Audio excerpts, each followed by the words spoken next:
Dr. Elena Vasquez awoke with a gasp, her heart hammering against her ribs.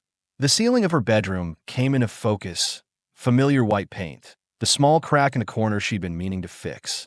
But the vividness of her dream lingered like a physical presence. An alien landscape with twin moons hanging in a purple sky. Strange vegetation that seemed to pulse with inner light. A vast crystalline city rising from a plain of silver grass. Most disturbing of all, the sense that she wasn't alone in that dream. Other human minds had been there with her, experiencing the same vision. She reached for her phone, fingers trembling slightly. 3 in the morning. Too early to call anyone. Yet the notification bar was crowded with alerts, texts, missed calls, social media notifications exploding. "What the hell?" she muttered, tapping on the first message. It was from her colleague at the Berkeley SETI Institute, Dr. Amit Patel. "Did you see it too? The city? The moons? Call me is..." A chill ran down Elena's spine as she scrolled through more messages. Everyone was describing the same dream, the same alien world. Her social media feed was flooding with hastily sketched images of identical landscapes and structures. Impossible. Yet, as a xenobiologist specializing in theoretical alien ecosystems, she knew better than most that impossible was often just a placeholder for not yet understood. By noon, the phenomenon had a name: the synchronicity. Every human on Earth, regardless of age, language, or culture, had experienced the same dream during their last REM cycle. The implications were staggering, and the scientific community was in chaos. Religious leaders were claiming divine intervention. Conspiracy theorists were having a field day. Government officials were issuing bland statements urging calm, while visibly struggling to maintain their own. Elena sat in the emergency meeting at the SETI Institute, listening to her colleagues debate theories that ranged from mass hallucination to alien contact to quantum entanglement of human consciousness. The dream showed consistent details across all subjects, Dr. Patel was saying, gesturing at the composite image on the screen, a crowdsourced rendering of the alien city that matched Elena's memory with eerie precision. The twin moons, one larger and amber-colored, one smaller and bluish. The crystalline structures, the silver vegetation. Even more remarkable, people report sensing other dreamers present, though they couldn't directly communicate.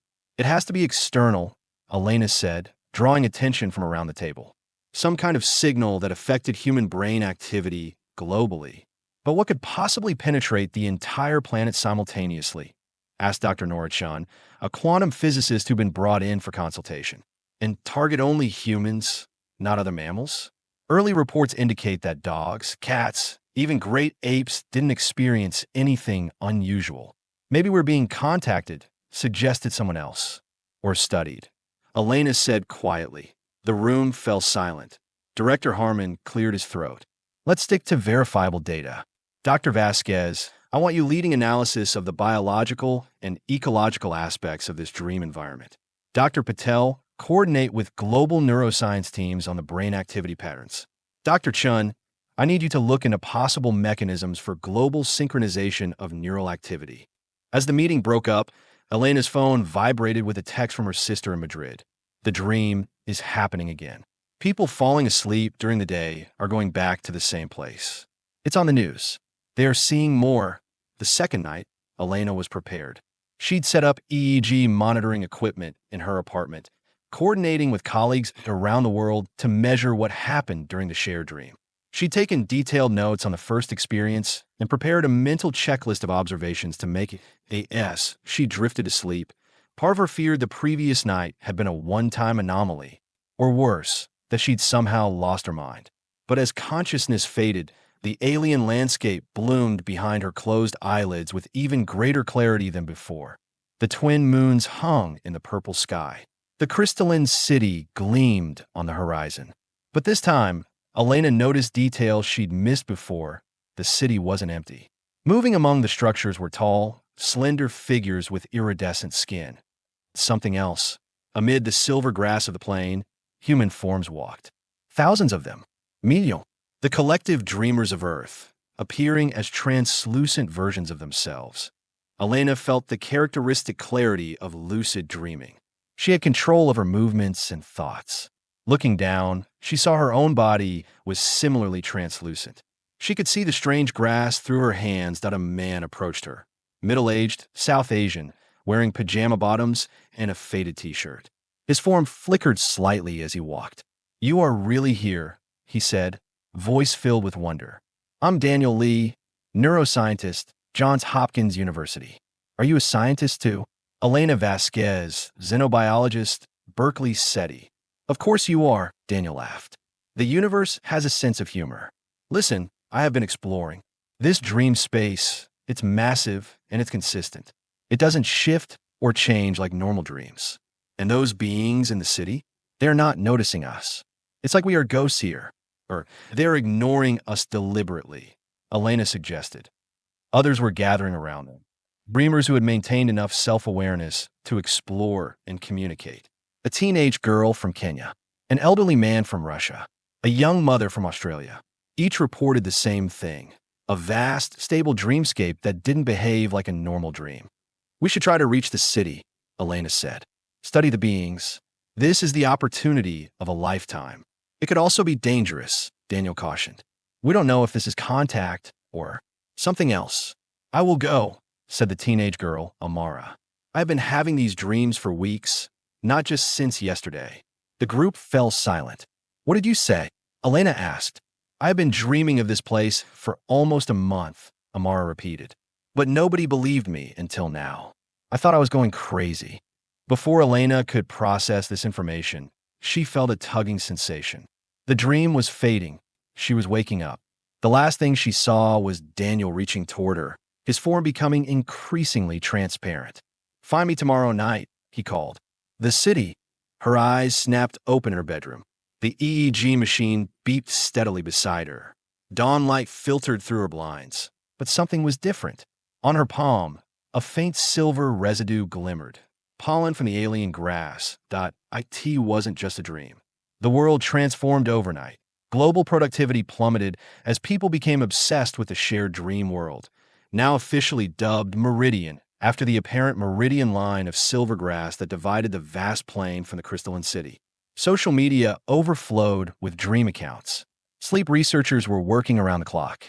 Religious gatherings swelled with those seeking meaning. Governments worldwide declared states of emergency. The United Nations convened a special session.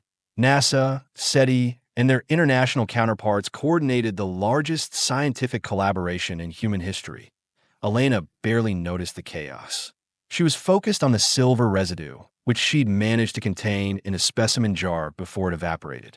Under the Institute's most powerful microscope, it revealed a cellular structure unlike anything in Earth's biological record, complex crystalline organelles that seemed to emit faint pulses of energy. "It's not chlorophyll-based," she explained to her team. "The energy production mechanism appears to utilize something similar to piezoelectricity, converting pressure to energy at the cellular level." "That's impossible," said her lab assistant. "Biological systems don't work that way." "Earth's biological systems don't," Elena corrected. "We are looking at genuine xenobiology." Her phone rang. Daniel Lee, whom she'd managed to contact through professional networks. "Elena," his voice was tight with excitement. "You need to see the brain scans we have compiled. During these dreams, human brain activity is synchronizing across vast distances. People on opposite sides of the planet are showing identical wave patterns. And there's something else, a carrier wave underlying it all. Not coming from us. You think it's a transmission?" Elena asked, heart racing. "I think it's a bridge," Daniel replied. "Something is connecting our minds to somewhere else. The question is why." "The girl, Amara," Elena said. "She said she's been experiencing this for weeks. We need to find others like her, people who connected early. Already on it. We have identified 16 individuals globally who reported identical dreams prior to the synchronicity. They all have something in common: recent exposure to specific astronomical phenomena. Meteor showers, northern lights, even just stargazing in areas with minimal light pollution. They were receivers," Elena breathed. "Test subjects, maybe. And now the experiment has expanded to include all of us." "Or the connection is getting stronger," Daniel suggested. "Meet me in Meridian tonight. We are organizing an expedition to the city. The third night brought even greater clarity. When Elena entered Meridian, thousands of dreamers had organized themselves. Dream World base camps had been established. People with relevant skills, scientists, linguists, anthropologists, were coordinating efforts. Daniel greeted her at what had become the main research hub, a flattened area of silver grass where dreamers had trampled a circular clearing. Remarkable how quickly humans adapt, he observed. 3 days ago, this was unimaginable. Now we are establishing protocols for dream world scientific exploration. Elena nodded. Any progress with the city? Mixed results. The beings, we are calling them Meridians, still don't interact with us directly. But they seem to be aware of our presence now. Watch. He led her toward the outskirts of the city, where the silver grass gave way to crystalline pathways. The Meridians, tall, slender creatures with iridescent skin that shifted colors like oil on water, moved about their business. But Elena noticed how they carefully stepped around concentrations of human dreamers, never passing through a human form, even though they theoretically could. They perceive us, she whispered. Yes, and there's more. Daniel pointed to one of the crystalline structures at the city's edge. That building wasn't there yesterday. They're constructing what looks like an interface point, a place designed for interaction. Elena studied the structure. A circular building with walls that appeared almost liquid, constantly flowing and reforming. Unlike the other structures, this one featured elements that seemed strangely Earth-like. Entryways sized for humans, interior spaces with recognizable furnishings. They are adapting to us as we adapt to them, she said, and a commotion drew their attention. A group of dreamers was gathering around a woman, Amara, the Kenyan teenager who'd experienced the dreams early. Something's happening to her, Daniel said, pulling Elena toward the crowd. Amara stood with her eyes closed, her dream form less translucent than the others. She seemed almost solid, vibrant. And most startling of all, a Meridian stood directly before her, its iridescent hand extended, almost touching her. They're trying to communicate, Elena said, pushing through the crowd of dreamers that Amara's eyes opened. I can understand them, she said, voice filled with wonder. Not words, but feelings, images. They are afraid. The Meridian skin pulsed with deep blues and purples. Its form was more distinct up close.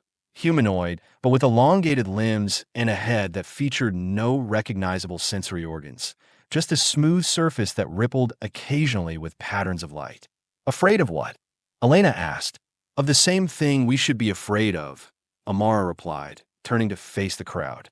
This isn't first contact. It's a warning. The Meridian communication was complex and alien, but with Amara and the other early dreamers serving as interpreters, the message gradually became clear over subsequent nights. Meridian wasn't just a dream. It was a real place, a planet in a distant star system that had once teemed with intelligent life. The beings sharing their consciousness weren't the actual Meridians, but rather echoes, a psychic recording preserved in a quantum field that permeated their world. The real Meridians had been extinct for millennia, wiped out by a cosmic phenomenon they called the Unraveling, a quantum wave that destabilized the fundamental forces holding matter together. They detected it coming. Elena explained to the emergency UN committee, presenting the findings that thousands of scientist dreamers had compiled from the shared dreams. But too late to stop it.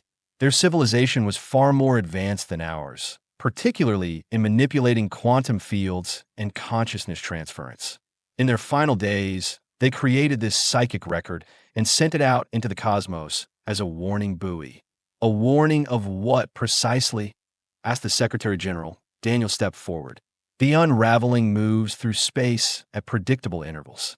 It's a natural phenomenon, like a wave of cosmic restructuring. Based on the astronomical data, the meridians embedded in the dream, we have calculated its trajectory. He paused, the weight of his next words visible in his expression. It will reach our solar system in approximately 73 years. The room erupted in panicked voices. Order, commanded the Secretary General. What are the expected effects on Earth? Total planetary destruction, Elena said simply. The unraveling will destabilize matter at the quantum level. Nothing survives, not people, not bacteria, not even the planet itself. It reduces everything to constituent particles. If this is true, said the Chinese ambassador. Why are we only receiving this warning now? Why not centuries ago, when we might have had more time? The warning system was designed to activate when a civilization reached sufficient technological development to potentially counter the threat, Daniel explained. The Meridian's psychic beacon has likely been passing through our solar system repeatedly, scanning for intelligent life with the capacity to understand and respond. Something about humanity's recent technological or consciousness developments triggered it. So these aliens believe we can stop this unraveling, asked the U.S. president. Based on what evidence? Not exactly, Elena clarified. They don't know if it can be stopped. They couldn't do it themselves. But they have given us something they didn't have, time to prepare, and their entire scientific understanding of quantum mechanics, which was far beyond our current knowledge. 73 years, muttered the Russian president. Some of us will live to see it. Our children certainly will, said the Indian prime minister. So what do these dreams offer us? A way to evacuate? To where? The Meridians couldn't find a way to escape, Daniel admitted. The unraveling propagates faster than any possible propulsion system they could devise. But they did develop theoretical models for stabilizing quantum fields against the disruption. Theoretical, emphasized the British Prime Minister. Not proven, because they ran out of time, Elena said. We haven't. In the months that followed, humanity transformed. The shared dream of Meridian continued each night, but now with purpose. The Meridian's knowledge transferred gradually, building on human understanding rather than simply replacing it. Global conflicts paused as the reality of extinction focused collective attention. Scientific collaboration reached unprecedented levels. Resources previously devoted to weapons and consumer goods redirected to physics research and space observation. Elena found herself at the center of it all, leading the xenobiology team, studying Meridian's unusual life forms for insights into quantum biological interactions. During the day, she worked in labs on Earth. At night, she explored Meridian with growing skill, learning to stabilize her dream form and interact more directly with the environment. She and Daniel had grown close through their shared work and shared dreams. Tonight, they stood together on a high crystalline spire overlooking the vast Meridian city, watching the twin moons rise. It's beautiful, Elena said softly. To think that this is all that remains of them, this echo in a quantum field. Not just an echo, Daniel corrected, a gift. The Meridians couldn't save themselves, but they devoted their final efforts to saving others they would never meet. That's a profound form of hope. Do you think we can do it? Elena asked. Find a way to stabilize our solar system against the unraveling. I think we have to try, Daniel replied. The Meridians have given us a 70-year head start and the combined knowledge of their civilization. And something they didn't have, what's that? Daniel smiled. Humans are stubborn as hell. We don't accept impossible odds. It's our defining characteristic. Elena was about to respond when she noticed something strange in the distance, a disturbance in the dreamscape. The horizon wavered like heat over asphalt. The twin moons briefly blurred. Did you see that? She asked. Daniel nodded, expression grave. The quantum field preserving Meridian is degrading. The Meridians knew this would happen eventually. They poured their remaining energy into creating this warning system, but it was always temporary. How long do we have? Based on the degradation rate, maybe another year of dreams. Then Meridian will fade forever. Elena felt an unexpected pang of loss. We are still learning so much from them. We will have to learn faster, Daniel said, and then continue on our own. 5 years later, Elena stood on a platform at the International Quantum Research Facility in Geneva, facing a crowd of journalists and dignitaries. Behind her loomed the Meridian Project, a massive array of quantum field generators designed based on the knowledge transferred through the dreams. The dreams themselves had ended 4 years earlier, fading gradually as the quantum field preserving Meridian finally dissipated. The last night had been emotional for the billions of humans who had come to see the alien world as a second home. Many reported a sense of the Meridian's final farewell, a feeling of gratitude and hope transferred directly to human consciousness. Today, we activate the first test of quantum field stabilization technology, Elena announced. This represents the combined efforts of over 40,000 scientists from 153 nations, building on the foundation provided by the Meridian knowledge transfer. She glanced at Daniel, now her husband, standing in the front row. He gave her an encouraging nod. The Meridians couldn't complete this technology in time to save themselves, Elena continued. But their sacrifice has given humanity a fighting chance against the Unraveling. When we activate this array, we will be attempting to create a localized stabilization field that should, in theory, preserve normal quantum interactions even when exposed to the wave patterns we believe characterize the Unraveling. She paused, feeling the weight of the moment. Whether we succeed today or not, the Meridian Project represents something profound about both species. The Meridians, who chose to use their final moments not in despair, but in hope of saving others, and humanity, who turned a global crisis into the greatest collaboration in our history. At her signal, the technicians began the activation sequence. The massive array hummed to life, the air around it shimmering with potential energy. In the center of the array, a perfect apple hovered in a containment field. The test was simple. The apple would be subjected to an artificial mini-version of the Unraveling. If the stabilization field worked, the apple would remain intact. The room fell silent as the test sequence initiated. The containment field flared with energy. For a moment, the apple seemed to blur at the edges, its very atoms threatening to dissociate. Then it stabilized, rotating gently in the field, completely intact. The room erupted in cheers and applause. Elena felt tears on her cheeks as Daniel embraced her. "It worked," he whispered. "First test, and it actually worked." "One apple isn't a planet," Elena cautioned, ever the scientist. "No," Daniel agreed, "but it's a start, and we have 68 years to scale it up." Later that night, as they celebrated with their team, Elena stepped outside to look at the stars. Somewhere out, there was the remains of Meridian, a dead world whose final act had been to reach across space and time to warn another species. For a moment, she could almost feel the silver grass beneath her feet, see the twin moons in the purple sky. The dream might have ended, but its impact never would. Humanity had always looked to the stars with wonder. Now they looked with purpose. The path ahead would be difficult, scaling the technology to protect an entire solar system, navigating the politics and resources required, maintaining global cooperation over decades. But if there was one thing both Meridians and humans understood, it was that the universe was not kind to the unprepared. Existence itself was a rare gift, easily extinguished. The difference was in how you faced the darkness, alone or together, in despair or determination. The Meridians had made their choice. Now humanity was making theirs. Elena smiled up at the night sky. Somewhere out there, the Unraveling continued its inexorable approach. But it would not find Earth unprepared. It would find a humanity united, determined, and standing on the shoulders of an alien civilization that had reached across the cosmos to say, "You are not alone, and there is always hope." Humanity, stubborn to its core, had a simple response to cosmic extinction. Not today. Not ever. 73 years later, the observation deck of the orbital platform Meridian's Watch offered the best view in the solar system. Positioned at Earth's L1 Lagrange point, it faced outward toward the approaching wavefront of the Unraveling, now visible to specialized instruments as a subtle distortion in the fabric of spacetime. Dr. Elena Vasquez, great-granddaughter of Elena and Daniel, stood at the viewport alongside representatives from every nation on Earth.